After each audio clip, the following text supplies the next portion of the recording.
Wahid. Arti dengan nama Bapa, Putra, dan Roh Kudus Allah yang Esa. Kami senantiasa mengucap syukur terima kasih atas segala perkenananmu, perlawatanmu, bahkan perlindunganmu. Nanti suatu hal yang luar biasa karena Engkau telah mampukan kami untuk bangun pagi-pagi, menyiapkan diri kami, pikiran kami, suara kami, hati kami, atau batin kami yang terdalam Tuhan. Karena kami adalah orang-orang yang penuh dengan kekurangan dan kelemahan. Tapi kami percaya karena Engkau Allah yang maha sangat sempurna. Engkau yang akan mengurapi kami pribadi. Baik aku yang akan menyampaikan sebagai penata layan firman-Mu Tuhan. Kiranya Engkau sendiri akan mengurapi kami sekali lagi. Baik kami, orang yang sudah kau kumpulkan maupun yang akan tiba dan kau akan perkenalkan dengan teman-teman yang baru bergabung, akan bergabung pada kami. Terima kasih untuk kesempatan ini. Kami percaya apapun yang keluar dari pikiranku bukan semata-mata dari kemanusiaan kedagingan kami. Akan tetapi karena tuntunanmu senantiasa akan mengurapi dan melindungi, menjamah kami sekalian. Di dalam Bapa, Putra, dan Roh Kudus Allah yang Esa. Kami telah mengucap syukur dan berdoa kepadamu. Haleluya. Amin. Baik Bapak Ibu yang terkasih, Shalom Aleichem Beshem Hamasyah atau Assalamualaikum Bismillahirrahmanirrahim Al-Masehi yang artinya adalah selamat sejahtera dengan nama yang diurapi. Kristus adalah firman Allah itu sendiri yang telah diutus nuzul atau turun ke dunia untuk menjadi manusia sempurna sebagai juru selamat dan penebus dosanya dunia yang diurapi oleh tangan Allah itu sendiri. Karena dia adalah bagian kedua unsur dari Allah Tritunggal. Demikian, terima kasih. Dan pagi hari ini mari kita sama-sama membuka Alkitab kita maupun HP kita, yaitu dari Galatia 2 ayat 15 maupun 21. Yang bunyinya adalah sebagai berikut. Yang terutama juga untuk Kristen keturunan Yahudi. Menurut kelahiran, kami adalah orang Yahudi atau Israel dan bukan orang bersaudara, orang berdosa dari bangsa-bangsa lain. Kita tahu bahwa tidak seorang pun yang dibenarkan oleh karena melakukan hukum Taurat, akan tetapi melalui iman dalam Yesus Kristus. Sebab itu kami pun telah percaya kepada Yesus Kristus supaya kami dibenarkan oleh karena iman dalam Dia dan bukan karena melakukan segala sesuatu yang tertera di dalam hukum Taurat. Sebab tidak ada seorang pun yang dibenarkan oleh karena melakukan hukum Taurat. Namun jika kami sendiri sementara kami berusaha untuk dibenarkan dalam Kristus, ternyata adalah orang-orang tetap berdosa. Apakah hal itu berarti bahwa Kristus adalah pelayan dosa? Sekali-sekali tidak. Jikalau aku membangun kembali apa yang telah kurombak, aku menyatakan diri sebagai pelanggar hukum Taurat. Sebab aku telah mati oleh hukum Taurat itu untuk hukum Taurat, supaya aku hidup untuk Allah. Aku telah disalibkan dengan Kristus, namun aku tetap hidup. Akan tetapi bukan lagi untuk diri sendiri yang hidup, melainkan Kristus yang hidup di dalam aku. Hidup yang sekarang aku hidupi secara jasmaniah adalah hidup oleh iman dalam anak Allah, yaitu firman Allah itu sendiri, yang telah mengasihi aku dan menyerahkan dirinya untuk aku dan kita.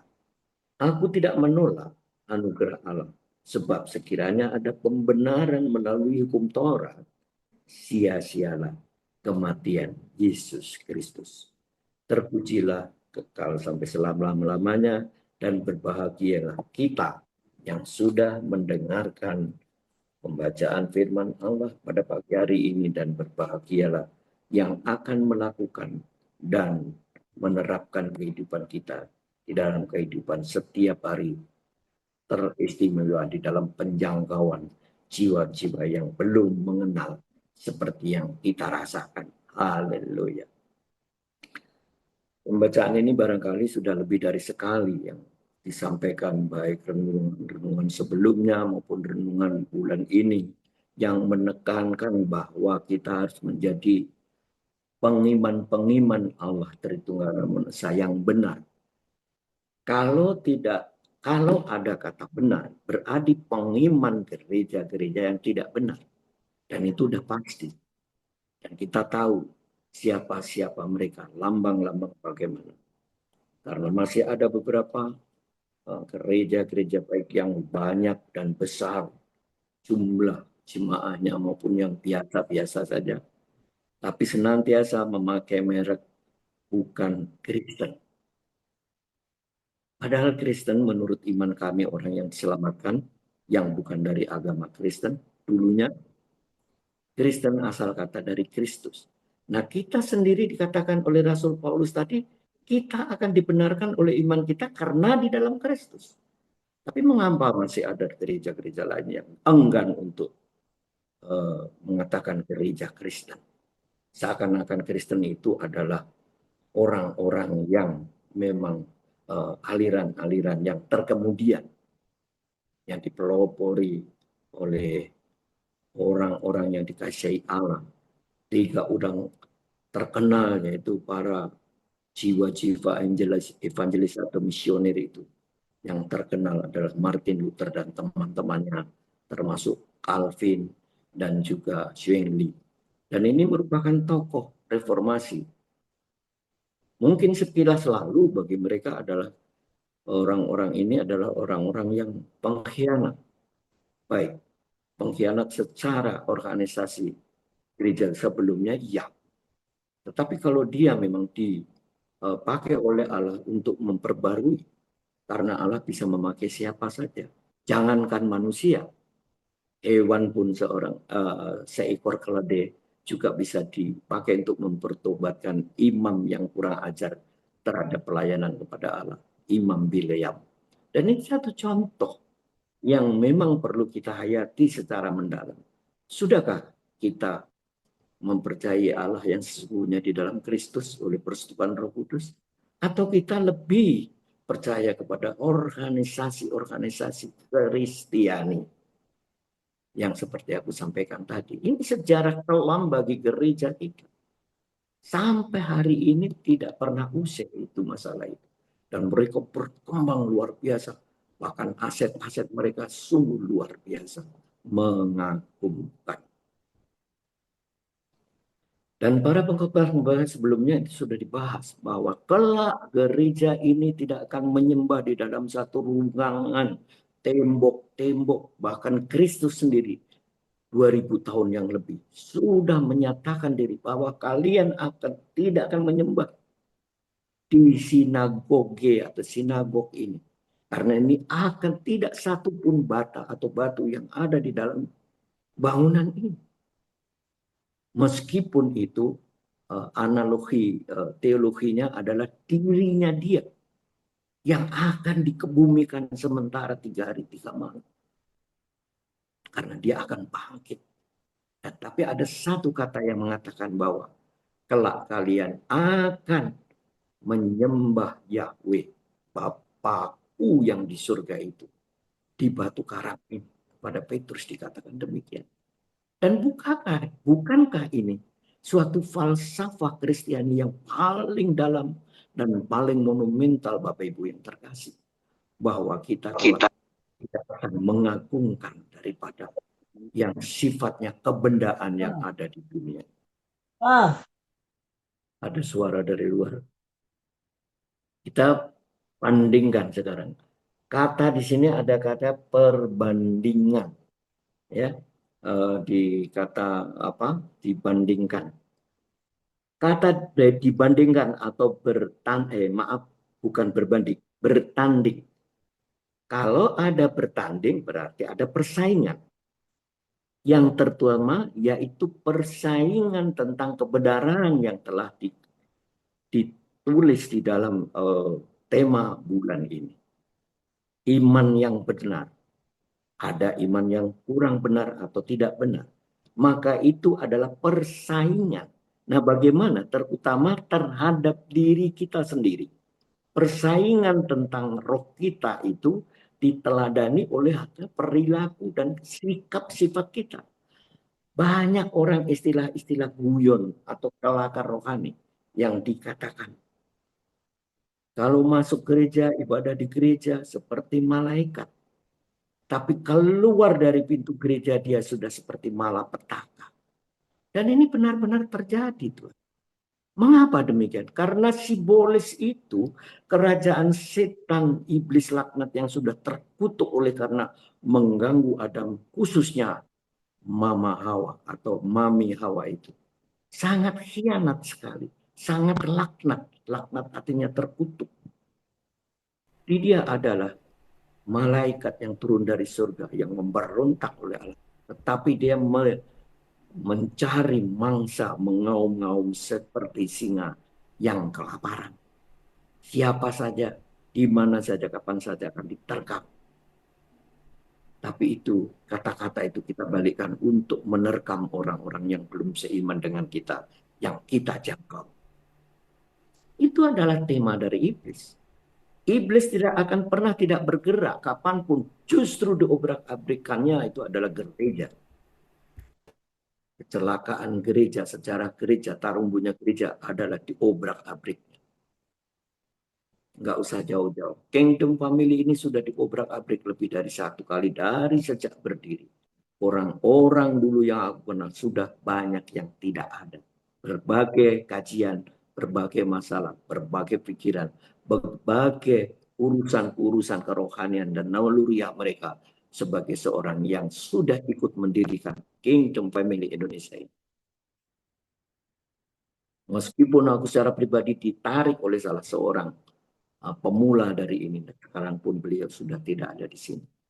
Aku pun pernah diajak untuk ikut ambil bagian membentuk Zoom yang baru.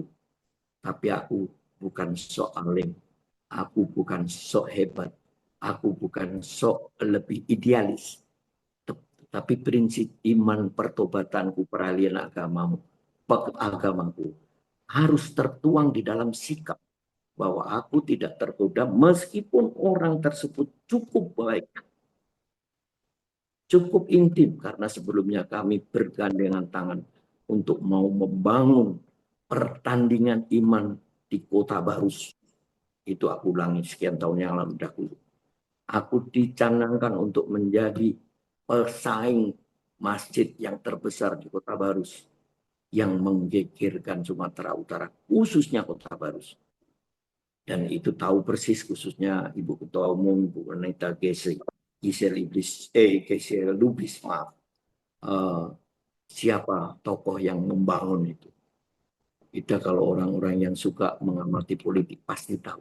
Dan aku dengan dia dikirim ke sana untuk membangun persaingan, yaitu sentralisasi kekristenan yang ada di Sumatera Utara, khususnya di Kota Barus. Aku siap dan sudah hampir berangkat, tapi di semuanya digagalkan oleh Allah karena kecongkakan dan kecurangan seorang yang diberikan wewenang untuk tanah yang luas di sana, yang diberikan secara cuma-cuma, tapi akan dimanipulasi, dan kami berdua khususnya menyangkal tidak bisa, Pak. Itu tidak bisa di atas namakan pribadi. Meskipun Bapak dipakai oleh Allah untuk menjadi jembatan bahwa tanah itu harus milik yayasan. Tapi beliau tidak disetujui karena beliau yang mengenalkan kelompok kami itu. Maka itu gagal. Lebih bagus bubar daripada kita berdosa di depan Allah. Sampai saat itu pun akhirnya aku seperti sekarang ini tetap bernaung di dalam Kingdom Family Indonesia. Dan itu semuanya bukan karena kehebatanku, tapi karena ditaruhkan untuk belajar taat, untuk belajar setia, untuk belajar karena kami tidak menyembah organisasi. Tapi apa sih bedanya kalau organisasi KF ini pecah oleh seseorang, oleh pribadi? Tahu-tahu di sana pun juga mengumpulkan organisasi yang notabene-nya adalah tidak jauh berbeda dengan KFI yang di pemilihan desa. Hanya beda warna, beda pemahaman. Dan itu bagiku tidak ada pentingnya. Sama ketika aku ditangkap Yesus. untuk meninggalkan gejala-gejala positif dari agama kami yang sebagai seorang santriwan, pondok pengajian, pesantren di Kota Wali, Kabupaten Tuban, Jawa Timur. Satu daripada 9 wali yang dikagumi agama kami lama adalah berada di kota kabupaten kami, Kabupaten Tuban, pesisir utara Jawa Timur, sebelum kota Lamongan dan Gresik maupun Surabaya. Dan itu sudah satu contoh bahwa kami orang di sana nggak mungkin menjadi Islam yang abal-abal. Kota Wali namanya. Setiap tahun luar biasa orang dari luar negeri pun ikut mengambil bagian wisata rohaninya untuk minta doa berkat kepada para wali, khususnya 9 wali sebelum di kota Surabaya dan Sidoarjo itu. Pasti dia hadir di kota Tuban karena itu penggenapan dari 9 itu yaitu Sunan Bonang yang nama aslinya adalah nama Arab, ya. Tetapi dia digelari Sunan Bonang karena dia mengislamkan orang-orang dari Jawa yang Hindu dan Buddha dan kejawen itu lewat gamelan dan wayang kulit. Dan itulah berhasil mereka. Makanya dia disebut Sunan Bonang karena dia suka pemain bonang di dalam gamelan. Itulah kira-kira yang sedikit aku sampaikan dalam hal ini. Oleh sebab itu, bahwa pertandingan kita ini yang pertama adalah diri sendiri untuk menarangi berbagai nafsu tubuh kedagingan kita yang fana ini.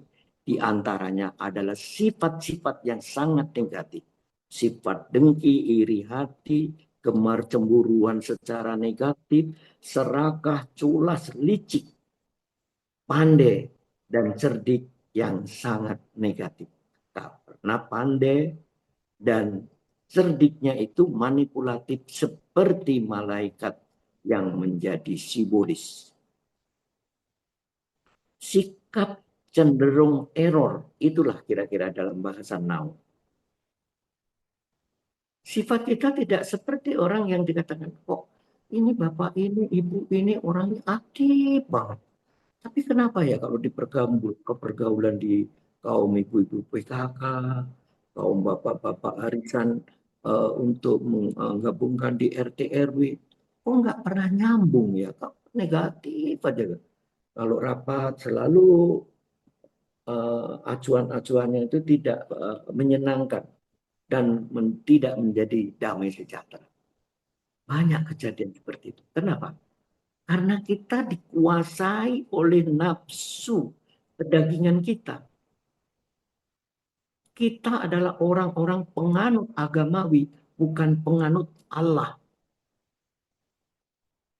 Kita bukan penganut firman Allah yang telah menjadi manusia, diutus untuk nuzul, turun ke dunia, yaitu Yeshua HaMashiach atau Yesus Kristus atau Sayyidina Isa Al-Masih dalam bahasa. Bukan. Agamawi kita adalah agama diri sendiri, nafsu kedagingan kita.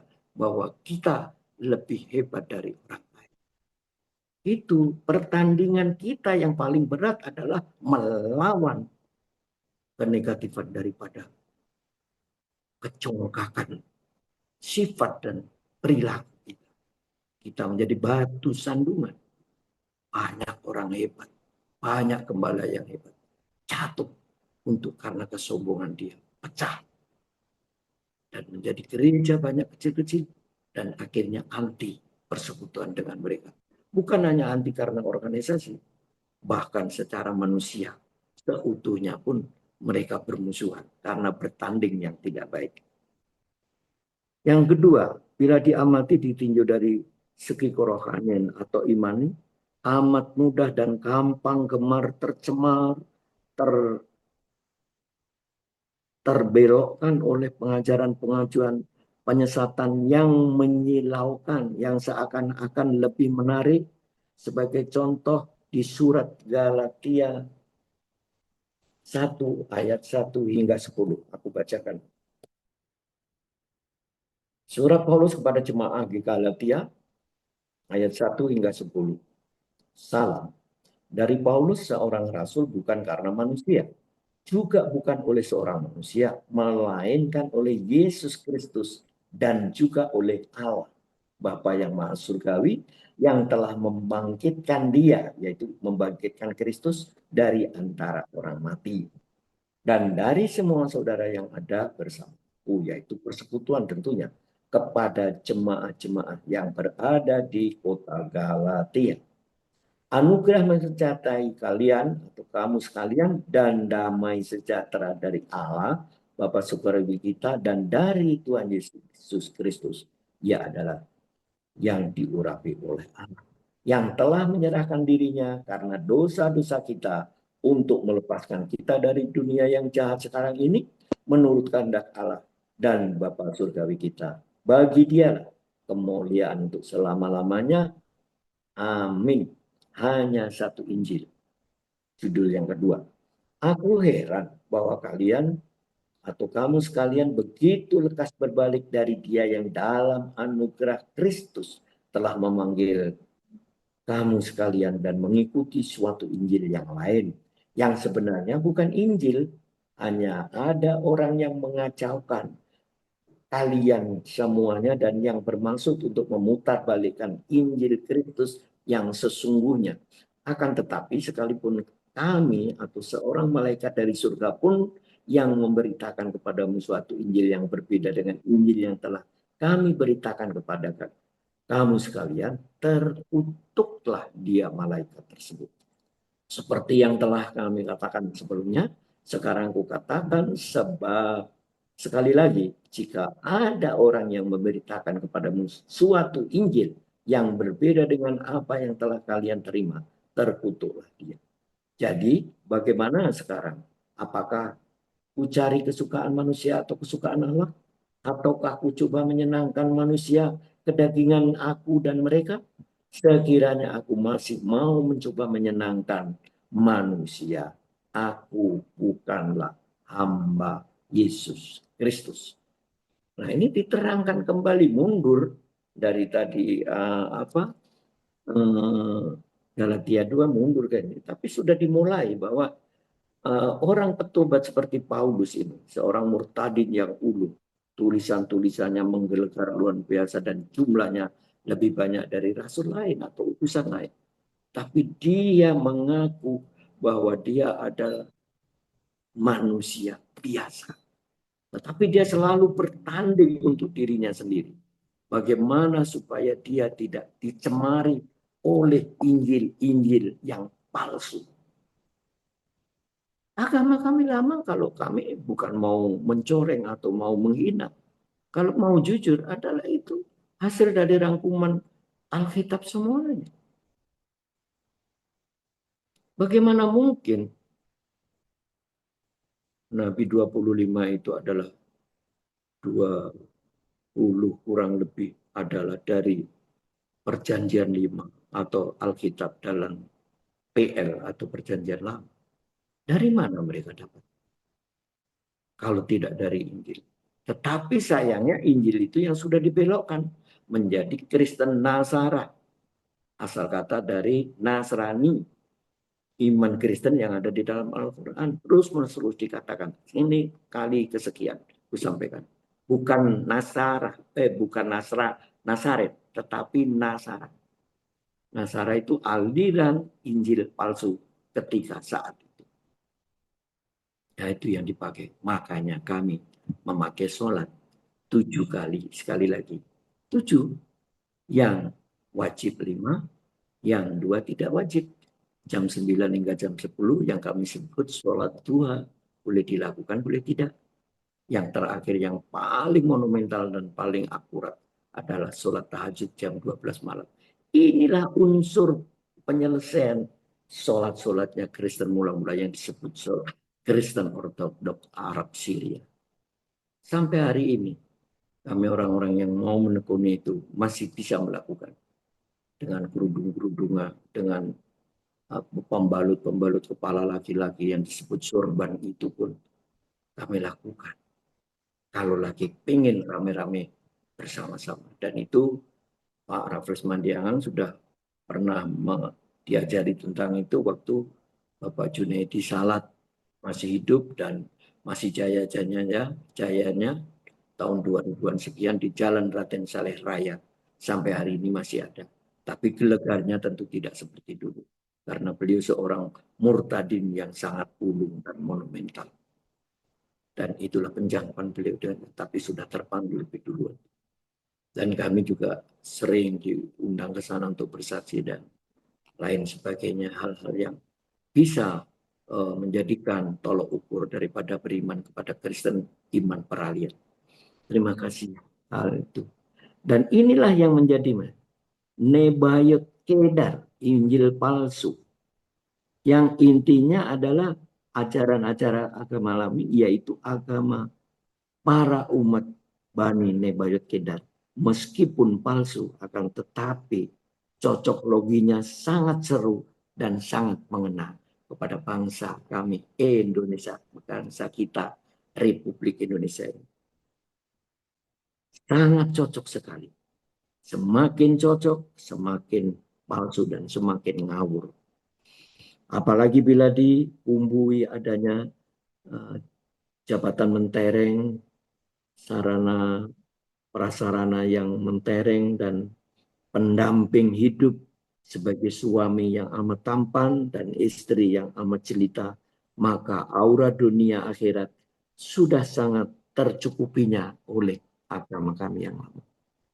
Dan itu juga bisa menyangkut kepada orang-orang kita untuk menjual iman percaya, tidak bertanding untuk dirinya sendiri, tapi bertanding untuk jabatan dan ketenaran. Maka dengan itu, semuanya kita wajib mewaspadai dan hati-hati mencermati untuk menghadap hal-hal itu semuanya. Karena terdapat dua mutu iman. Yang pertama, perangkap iman dari kuasa-kuasa antikristus ialah boleh sebagai umat gereja, akan tetapi janganlah amat serius, amat sungguh-sungguh, amat tekun, amat taat, juga amat fanatik.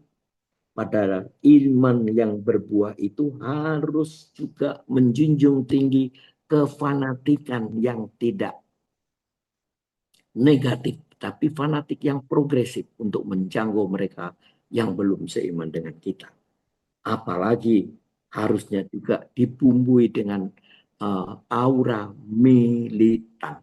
Militan adalah kokoh, tak tertandingi, dan tak tergoyahkan. Itu arti militan. Jadi kita jangan merasa, oh, jadi Kristen biasa saja. Itu yang dimaui oleh iblis laknat atau sibolis itu. Jadilah menjadi Kristen yang sangat aktif. Tapi nggak usah yang fanatik dan militan. Walat kau nanti. Itu yang dibisikkan kepada kita. Sehingga kita menjadi Kristen yang suam-suam kuku. Kita menjadi Kristen yang iman tidak bertanding. Yang biasa-biasa saja. Bukan yang benar di hadapan manusia dan Allah. Padahal intinya pada pagi hari ini kita diingatkan. Menjadi iman Kristen yang benar di hadapan Allah. Yang benar bagaimana? Ya harus fanatik. Karena kalau gak fanatik kita diobok-obok terus. Sedangkan fanatik aja diobok-obok, apalagi tidak fanatik. Kedodoran. Tapi kita tidak boleh fundamental yang itu. Fundamental yang benar-benar yang mengikis habis daripada semangat kita untuk menjangkau. Yang keduanya adalah perangkat iman yang amat mengagumkan, mengutamakan Allah Tritunggal namun yang esa oleh pengorbanannya Sang Juru Selamat, yaitu firman-Nya yang hidup itu, yang diutus atau turun atau nuzul ke dunia sebagai siratal mustaqim, jembatan. Yaitu sirotol artinya jembatan, ya bukan jembatan kebendaan, tetapi jembatan kerohanian yang untuk pergi karena dia adalah diberi kuasa di akhirat dan di dunia. Kunci dunia dan kunci akhirat khususnya dipegang oleh Yeshua Hamsyah, sang firman hidup itu. Mustaqim artinya yang lurus sebagai pengantar wisata rohania ke tahta suci surgawi Bapa kita. Itulah inti daripada ada satu kesan yang dari orang murtadin yang sudah dipanggil oleh Allah. Iman Kristiani yang tumbuh dan dengan benar secara Alkitab ialah harus semakin dihambat dan semakin merambat. Itulah yang selalu kami ingat terus oleh tokoh gereja kami dari GKRI Diaspora, Bapak Dr. Teologi Yusuf Roni yang sudah dipanggil untuk menghadap. Terima kasih. Tuhan memberkati. Amin. Mari kita berdoa. Bismillahirrahmanirrahim. Artinya dengan Bapa, Putra, dan Roh Kudus Allah yang Esa. Kami sudah diam Tuhan untuk berhenti menyampaikan daripada renungan firman pada pagi hari ini. Tapi kami tetap untuk belajar setia dan kagum tentang Kau. Belajarkanlah kami untuk mengutamakan Engkau, untuk mengagumi Engkau Tuhan. Dalam penyembahan-penyembahan, biarlah apa yang kami lakukan dengan segala kegiatan kerohanian, khususnya penjangkauan jiwa-jiwa yang terlantar di luar yang begitu banyak di hadapan kami, yang kami kadang-kadang dibutakan Tuhan. Mata rohani kami, telinga rohani kami juga dipekakan, dibuntui itu semua yang tidak ada mau tahu. Padahal ketika kita bicara, kami bicara dengan mereka, itulah sasaran Injil yang luar biasa. Kalau aku sudah melakukan hal itu kepada beberapa pemuda Tuhan, dan itu yang Engkau suruh supaya aku melakukan. Seperti Fakih, dia masih berkeluarga, seorang pegawai rendahan di penjualan peralatan sel atau HP Tuhan, dan dia keturunan ayahnya seorang Badui pedalaman dan mamanya seorang keturunan Betawi Tangerang Tuhan. Tetapi itu sudah Kau pertemukan dengan aku dan aku sudah injili meskipun dia masih muda belia. Tapi itulah yang menjadi tolok ukur daripada kebenaran dan kesungguhan iman percaya kami.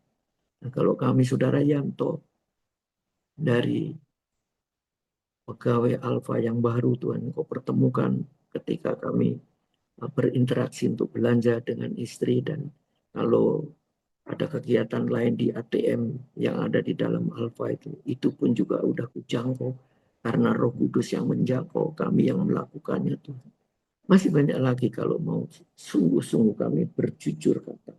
Tapi itu semuanya bukan untuk pamer rohani, itu suatu kesungguhan kami sebagai orang yang sudah Kau selamatkan. Itulah buah. Kalau buah itu sudah dimakan dengan mereka dengan kenyang dan sedap, pasti dia akan mencari buah yang sama, yaitu buah air kehidupan, atau dalam bahasa Batak, aku meminjam air hanguluan daripada iman Kristiani atau air kehidupan itu adalah buah yang nyata, yaitu buah rohani. Dan apa yang sudah kulakukan lewat orang-orang yang menderita karena sebagai pemulung, sebagai tukang ojek malam-malam beberapa hari yang lalu, dengan saudara kami uh, Timbul Kundung, Timbul Hindu, marganya Simar Mata Tuhan, yang mengajak aku secara spontan malam hari dari jam 6:30 malam. Aku dijemput untuk mengantar berkeliling kota Bekasi dari ujung ke ujung sampai jam 10 malam lebih. Tapi itu pun dengan sukacita karena mereka, aku bilang sama Lai Timbul Pun Gindo Simar Mata ini, Lai aku mau spontan meskipun aku belum mandi sore baru nyiram bunga, tapi aku siap. Tetapi aku ada permintaan, yaitu satu, ketika mereka mendapatkan uluran tangan dari kita, nasi bungkus yang bergizi ini, karena ayam dengan telur, dan itu tidak semua orang bisa menyelesaikan seperti itu. Tapi aku ada permintaan, mereka harus kita doakan secara gereja. Siap Amang katanya. Dan aku lakukan terus. kalian mau menerima ini, mau didoakan secara gereja. Amin Pak D, katanya. Mereka bersuka cita. Meskipun aminnya itu barangkali jujur atau tidak, seperti ketika Kristus memberi makan 5.000 orang lebih itu.